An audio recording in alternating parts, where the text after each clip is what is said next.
ہے، رب ہونے کے ناطے سے مولا ہمیں معاف فرما دے، تو وہ رب تمہیں ضرور معاف فرما دے گا۔ لیکن بندہ مانگے تو صحیح نا، رب کی بارگاہ میں روئے تو صحیح نا، گڑ گڑائے تو صحیح نا، لیکن رونا آتا کب ہے؟ خوف خدا ہے کیا؟ اس بات کو سمجھ کر کے اگر سمجھا جائے نا تو لوگ ہنسنا شروع ہو جاتے ہیں۔ ارے خوف خدا میں کوئی رویا جاتا ہے؟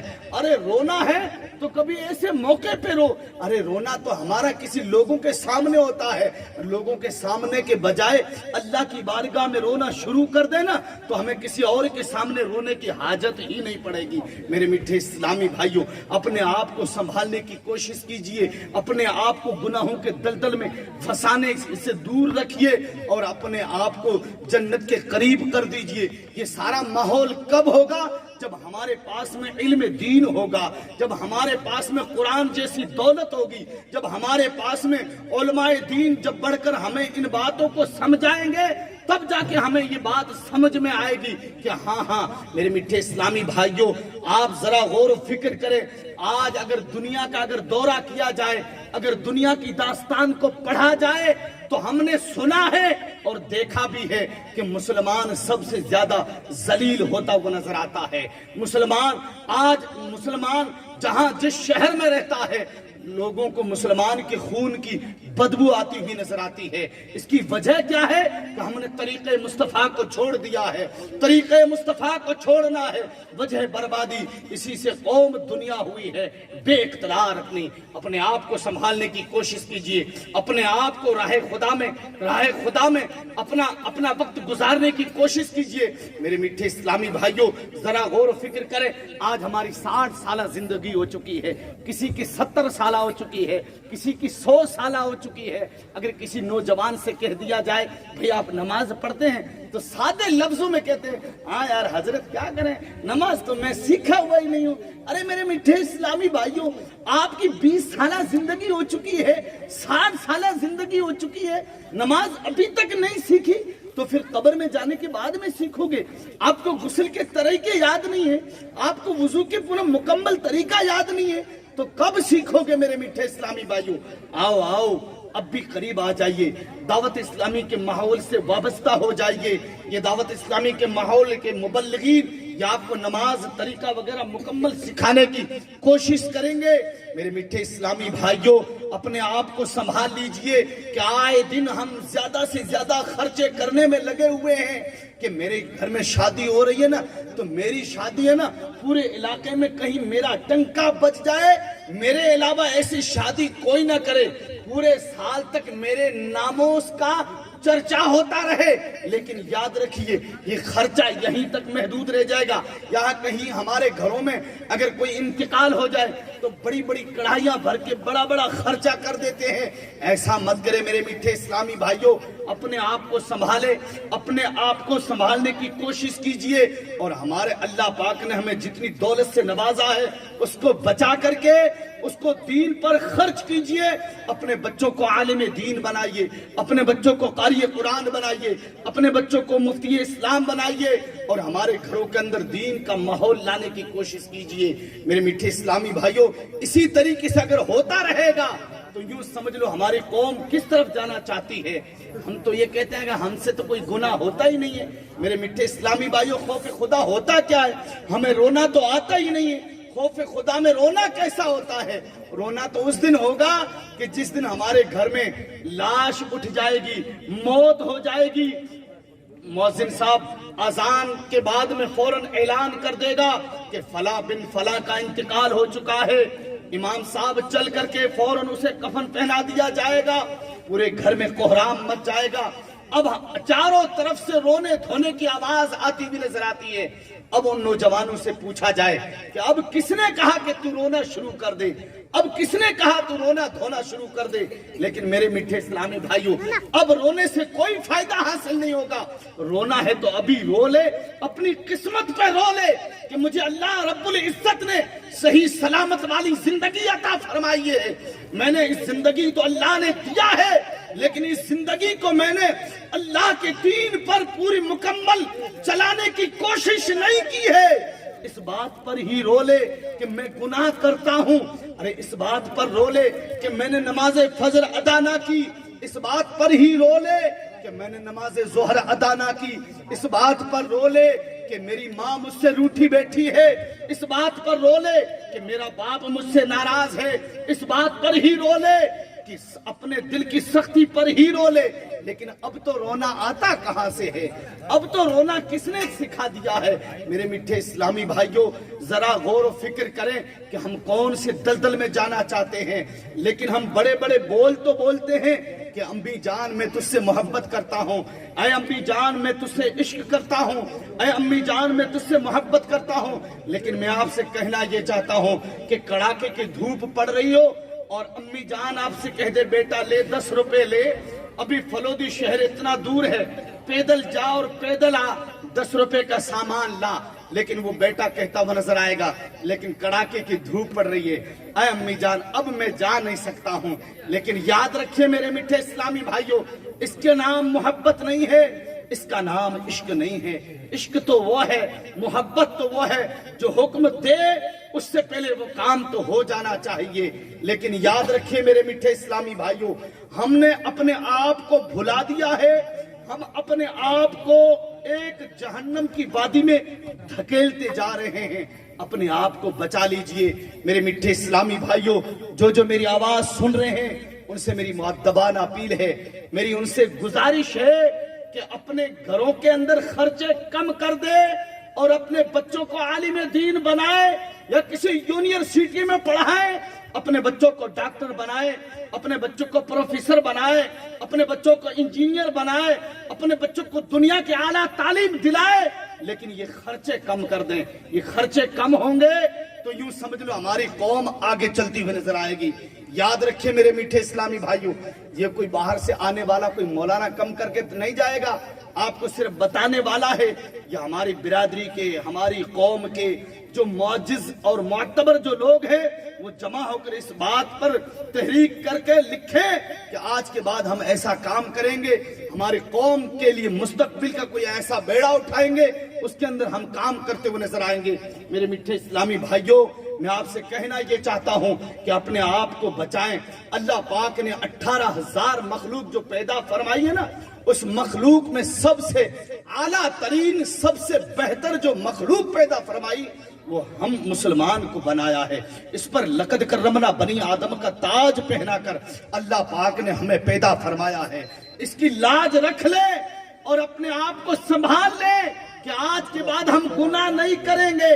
اے میرے میٹھے اسلامی بھائیوں، ذرا سوچے تو صحیح کہ ہماری 60 سالہ زندگی، 70 سالہ زندگی، ابھی بھی نماز نہیں پڑھتے ہیں اور بے نمازی 2 روپے آ گئے تو فوراً حج کے لیے روانہ ہو جاتے ہیں، اور حج کے لیے جاتے بھی ہیں نا تو نہ تو ارکان کا معلوم ہے، نہ فرائض کا معلوم ہے، نہ کسی رکن کا پتہ ہے۔ بس واپس آنے کے بعد میں لوگ ہمیں کہہ دیں گے دیکھو یہ حاجی صاحب ہے، یہ فلاں صاحب ہے، یہ فلاں صاحب ہے۔ لیکن حاجی صاحب، فلاں صاحب نام یہیں پر دھرے رہ جائیں گے، ہمارے جو نامہ اعمال میں نیکیاں ہوگی وہی کام آنے والی ہے۔ قبر کے اندر یہ نہیں پوچھا جائے گا کہ دنیا میں تجھے حاجی صاحب کہتا تھا یا دنیا میں تیرا نام ترم خان سے نوازے جاتے تھے۔ نہیں، قبر کے اندر تو یہ پوچھا جائے گا من رب کا، تمہارا رب کون ہے، ما دینو کا، تمہارا دین کیا ہے، ما کنت تقول فی ھذا الرجل، تو اس رسول کی شان میں کیا کہتا تھا، یہ سوال کیے جائیں گے۔ اے میرے میٹھے اسلامی بھائیوں، میں آپ سے پوچھنا یہ چاہتا ہوں کیا اس دن ہمارا جواب یہ ہوگا کہ جو ہوگا دیکھا جائے گا؟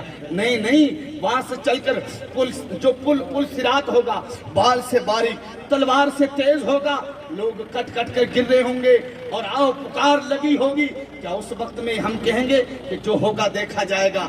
ارے نامہ اعمال تول کر ہمارے الٹے ہاتھ میں تھما دیا جائے گا، کیا اس وقت میں ہم کہیں گے کہ جو ہوگا دیکھا جائے گا؟ اس وقت میں کچھ نہیں دیکھا جائے گا۔ جو دیکھنا ہے ابھی دیکھ لے، جو کرنا ہے ابھی کر لے۔ میرے میٹھے اسلامی بھائیوں، آج شادی کے فنکشن کے اندر ہم جمع ہوئے ہیں، اللہ پاک نے ہم کو یہ توفیق دی کہ ہم ذکر مصطفیٰ میں بیٹھے ہیں۔ اللہ پاک ہم سب کا یہاں پر بیٹھنا اور سننا اللہ پاک اپنی بارگاہ میں قابل قبول فرمائے۔ حضرات، جس نے یہ میلاد مصطفیٰ سجایا ہے وہ مبارکباد کا حقدار ہے، میں انہیں مبارکباد پیش کرتا ہوں۔ عبد الشکور بھائی کو جس نے شادی کے فنکشن کے اندر میلاد مصطفیٰ رکھا گیا ہے. ماشاءاللہ اس طریقے سے اگر ہماری قوم آگے بڑھ کر کام کرتی رہے گی تو انشاءاللہ وہ دن دور نہیں ہے کہ ہم جس گلی سے نکلیں گے اس گلی کے ہم شہسوار نظر آئیں گے. ہم جس شہر میں جائیں گے اس شہر کے ہم ببر شیر ہو کر نکلتے ہوئے نظر آئیں گے. لیکن یاد رکھیں اس کی وجہ ایک ہی ہے کہ ہمیں اپنے آپ کو بدلنا ہوگا, ہم نے اپنی قوم کو بدلنا ہوگا, اپنے دل کو مطمئن کرنا ہوگا کہ ہم جو دنیا میں کام کرنے جاتے ہیں نا کہ یہ گناہ ہے, یہ حرام ہے, یہ ناجائز ہے, جہنم میں لے جانے والا کام ہے, معلوم ہے, پھر بھی لوگ کرتے جاتے ہیں. اور پھر زبان پہ آثار کیا ہوتے ہیں کہ حضرت ہم تو ان پڑھ لوگ ہیں. ارے ان پڑھ لوگ تو بھئی آپ ہیں, لیکن آپ کو پتہ نہیں کہ زنا کرنا گناہ ہے, حرام ہے.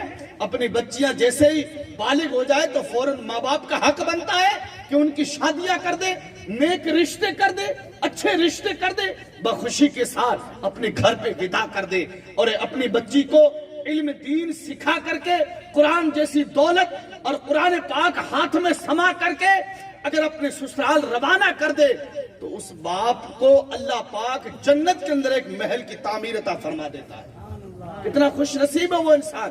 ایک صحابی رسول حضور کی بارگاہ میں جاتے ہیں, یا رسول اللہ فدا کا امی و ابی, جن کی 2 بیٹیاں ہو, اللہ کے رسول ارشاد فرماتے ہیں جن کی 2 بیٹیاں ہو, اچھے ڈھنگ سے پرورش کر کے, انہیں نیک بنا کر کے, انہیں دین کی تعلیم دلا کر کے, حلال حرام سکھا کر کے, حلال حرام کی تمیز دلا کر کے, اور ساس بہو کا حق سکھا کر کے انہیں گھر پہ ودا کر دے, اللہ پاک 2 بچی کے باپ کو جنت کے اندر بغیر حساب و کتاب جنت میں داخلہ فرما دیتا ہے. تو تیسرے صحابی کھڑے ہوئے, یا رسول اللہ جن کی 3 بیٹیاں ہو تو اللہ کے رسول ارشاد فرماتے ہیں ان کو بھی بغیر حساب و کتاب جنت میں داخلہ. لیکن یاد رکھے میرے میٹھے اسلامی بھائیوں, یہ ساری چیزیں ہمارے عمل میں ہو تب نا, لیکن ہم نے کبھی سنا ہی نہیں, ہم نے کبھی سیکھا ہی نہیں, ہم نے کبھی کسی کو سمجھایا ہی نہیں. ہمارا بچہ جیسے بالغ ہوا اس سے پہلے تو ان کو موبائل کی حاجت رہتی ہے. بچہ رو رہا ہے, حضرت کیا کریں, ان کو بڑا والا موبائل کی حاجت ہے. اب آپ کو نماز آتی ہے قل واللہ شریف؟ نہیں حضرت قل واللہ شریف نہیں آتی ہے. اچھا فیس بک چلانا آتا ہے؟ ہاں فیس بک تو چلانا آتا ہے. ٹویٹر چلانا آتا ہے؟ ہاں حضرت یہ تو آتا ہے. اچھا غسل کے طریقے یاد ہے؟ نہیں حضرت یہ تو مجھے یاد نہیں. اچھا غسل کے طریقے یاد نہیں, فیس بک آتی ہے, واٹس ایپ آتا ہے, ٹویٹر آتا ہے, کس نے سکھایا بھی؟ کسی نے تو بتایا نا, اس کو یہاں سے ٹچ کرنے سے یہ چیز اس طریقے سے ہوتی ہے, کسی نے تو آپ کو بتایا ہے نا. ایسا نہیں کہ آسمان سے موبائل نازل ہوا آپ کے جیب میں آ گر گیا اب آپ نے چلانا شروع کر دیا, ایسا تو ہے نہیں نا. میرے میٹھے اسلامی بھائیوں ذرا غور فکر کریں. اور وہ بچہ جو نادان ہے ابھی ان کو کچھ ہوش نہیں ہے, ماں باپ نے اتنے گناہوں کے بڑے اڈے کو ان کے ہاتھ میں تھما دیا ہے.